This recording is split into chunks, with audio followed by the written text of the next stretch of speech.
Sabe que eu gosto de mulheres com uma gordurinha a mais. É bom pra aguentar o tranco.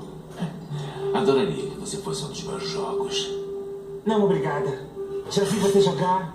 Não me impressionei. Como é que é? Eu sou o maior cestinha de toda a liga. É.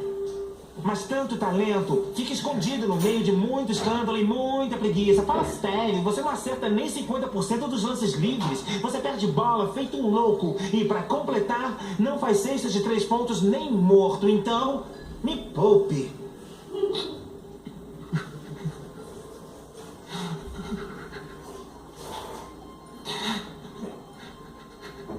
Nunca ninguém ligou pra isso antes.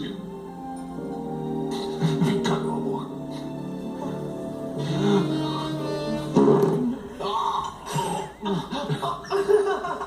Chutei um pãozinho.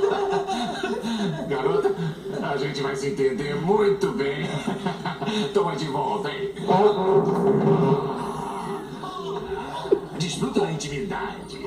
Desfruta da intimidade.